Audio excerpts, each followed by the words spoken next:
বিক্রয় মূল্য বের করার টেকনিক নিয়ে একটু কথা বলবো। গত ক্লাসে আমি ক্রয় মূল্য বের করার টেকনিকটা দেখাই দিছি একদম শর্ট নিয়মে। আজকে আমরা লাভ ক্ষতির বিক্রয় মূল্য বের করব। এখানে হিবিজিবি কিছু লাগবে না, যে শর্ট নিয়মে করতে পারবেন। এখানে বলা হচ্ছে যে 560 টাকায় একটি চেয়ার কিনে কত টাকায় বিক্রি করলে, সো আমরা বিক্রয় মূল্যটা বের করব। করলে 25% লাভ হবে। 25% লাভ মানে 100 প্লাস 25 125, এটা তো মনে রাখবেন।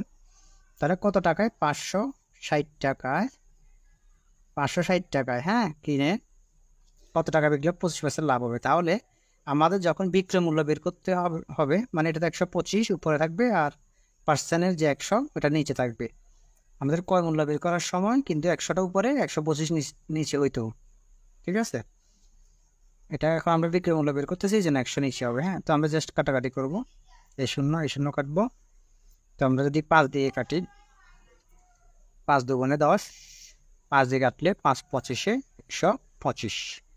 তাহলে আমাদের বের হলো। এবার 2 দিয়ে যদি আমরা 56 কাটি 28, তো আমাদের মান হচ্ছে 28 গুণ 25। আপনার 28 আর 5 40 মানে আপনাদের 700 বের হবে গুণ করলে, ঠিক আছে? তো আমাদের আনসারটা হচ্ছে 4 নাম্বারটা। খ নাম্বার বলেছে একটি দ্রব্য 400 টাকায় ক্রয় করে 20% ক্ষতিতে। এবার বলছে ক্ষতি। আপনার লাভ বললে তো যোগ, আর ক্ষতি বললে বিয়োগ। তখন 100 বিয়োগ 20 সমান 80%, ঠিক আছে? মানে 80। তো দেন আগের নিয়ম 400 গুণ উপরে হবে 80, নিচে হবে 100। 2 কাটা 4 গুণ 80 সমান 0, 32, 320। আমাদের আনসার হবে 320। তারপরে আমাদের আরেকটা অঙ্ক দেওয়া আছে, 150 টাকা দিয়ে একটি জিনিস কিনে কত টাকায় বিক্রি করলে 30% লাভ হবে, ঠিক আছে? তো এখানে আমাদের আগের নিয়মে 150 গুণ 130% মানে 130 লাভ, নিচে 100, এ শূন্য গেল। তো আমাদের 15 গুণ 13 সমান 15 দিয়ে 13 গুণ করলে 195। এর মধ্যে 195টা হচ্ছে আনসার। দেন 500 টাকার আম কত টাকায় বিক্রি করলে 3.5 মানে 3.5% লাভ হবে। তো লাভ, হ্যাঁ, তাহলে আমরা 500টা লিখলাম গুণ লাভের, যেহেতু লাভ বলছে 100 যুগ এটা, হ্যাঁ, তাহলে 103.5, দশমিক আছে নিচে 100।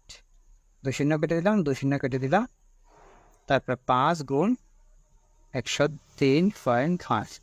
তারপরে দশমিকের গুণ করতে টেনশন করবেন না, আপনার দশমিক বাদ দিয়ে আগে সংখ্যাগুলো গুণ করে ফেলবেন। 5 দিয়ে আপনি যখন এটাকে গুণ করবেন আর 5175 আসবে। হ্যাঁ, তো দশমিক আছে কয়েকের পরে, কয়েকের আগে আছে 1 ঘর আগে, তো 1 ঘর আগে বসে দিবে আমাদের 517.5, 517 মানে 50 আর কি। হ্যাঁ, পরে একটা শূন্য আসছে, এটা দিলে হয় না দিলে হয়।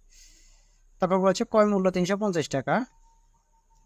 তারপরে এখানে 12% লাভে বিক্রি করলে কত আর কি। হ্যাঁ, তো আমাদের 350, তাহলে লাভ মানে হচ্ছে যোগ 112, নিচে 100।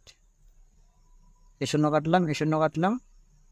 তারপর আমরা যে 5 দিয়ে কাটি 2, 5 দিয়ে কাটলে 5 7 35, 2 দিয়ে 112 কাটলে 56। হ্যাঁ, তাহলে আমাদের 7 গুণ 56 বেরোলো, 7 56 হচ্ছে আমাদের 392 আসবে। 392 আমাদের গ নাম্বারটা আনসার। দেন 500 টাকার একটি বই 30% কমিশনে। কমিশন মানে ক্ষতি, কমিশন দেওয়া হয়তো কমে দেওয়া, ক্ষতিটা মানে কমিশন মানে ক্ষতি। হ্যাঁ, কমিশন মানে ক্ষতি, কমিশন সমান ক্ষতি, এটা মনে রাখবে। তাহলে 530% ক্ষতি মানে আমাদের 70, নিচে 100। 2 কাটা 5 গুণ 70 বেরোলো, 500 535, 350 আমাদের আনসার।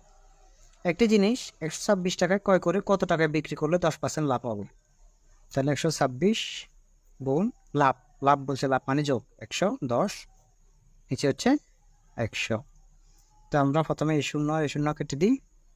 এখন বলছে 2 দিয়ে কাটি 5, 2 দিয়ে কাটলে 63। তাহলে আমরা পাইলাম কত? 63 গুণ 11, নিচে 5 সমান 63 দিয়ে আপনার 11কে গুণ করলে আসবে 693, নিচে 5 দিয়ে করলে 5 13 65, 5/40.6, তাহলে 138.6 আসবে, 138.6। ঠিক আছে, অতি সহজে আপনারা শর্ট নিয়মে অঙ্কগুলো করতে পারবেন। আমি গত ক্লাসে ক্রয় মূল্য দেখাই দিচ্ছি, আজকে বিক্রয় মূল্য দেখাই দিচ্ছি। শুধু ক্রয় মূল্য হলে উপরে 100 নিচে সংখ্যাটা, ঠিক আছে, একই নিয়মে। তো আমাদের এক্সক্লুসিভ সাজেশন চলতেছে প্রাইমারি এটিইউ খাদ্য, মৎস্য 18, NTRCA, LGE 46, BCS পূর্ণাঙ্গ অ্যানালাইসিস বিষয়ভিত্তিক সাজেশন 90% কমন উপযোগী 1850 টাকায়, শর্ট সাজেশন 750 টাকা। হ্যাঁ, যারা অর্ডার কনফার্ম করতেছেন এখানে নাম্বার দেওয়া আছে, এবং আমার YouTube, Facebook ID, Facebook page একই নামে, JSM রহমান শাহেদ। ধন্যবাদ সবাই। পূর্ণাঙ্গ অ্যানালাইসিস বিষয়ভিত্তিক ক্যাটাগরি সাজেশনটা আমাদের 4 পার্টে বিভক্ত, ম্যাথ অংশ, ইংলিশ অংশ, আর এদিক দিয়ে আছে আমাদের মানে সাধারণ জ্ঞানের পুরো অংশ, আর এখানে বাংলা অংশ। 46তম BCS-এ আমাদের 131টা প্লাস কমন ছিল, আর যারা 47 BCS-এর জন্য সাজেশন শিট নিতে চান পূর্ণাঙ্গ শিটটা নিতে পারেন। আমাদের প্রাইমারির তৃতীয় ধাপেও 65 কমন ছিল 75-এ, প্রাইমারি দ্বিতীয় ধাপেও 67 কমন ছিল 75-এ, প্রাইমারি প্রথম ধাপে 69 কমন ছিল 75-এ, রেলওয়ে বুকিং সহকারে 66 কমন ছিল 75-এ, বাংলাদেশ ডাক বিভাগে 65 কমন 70-এ, পরিবার পরিকল্পনা পরিদর্শিকা 65 কমন 70-এ, জুনিয়র ইনস্ট্রাক্টরে 65% প্লাস কমন ছিল, LGD ইলেকট্রিশিয়ান পদে 99% প্লাস কমন ছিল, LGD কাম কম্পিউটার মুদ্রা পরীক্ষায় 70 কমন ছিল। 45তম BCS 127 প্লাস কমন ছিল, রেলওয়ে ওয়েমেন পদে 65 কমন ছিল 70-এর ভিতরে, LGD কার্য সহকারীতে 65 কমন ছিল 70-এ, NSI অফিস সহকারী পদে 63 কমন ছিল, অফিস সহায়ক পদে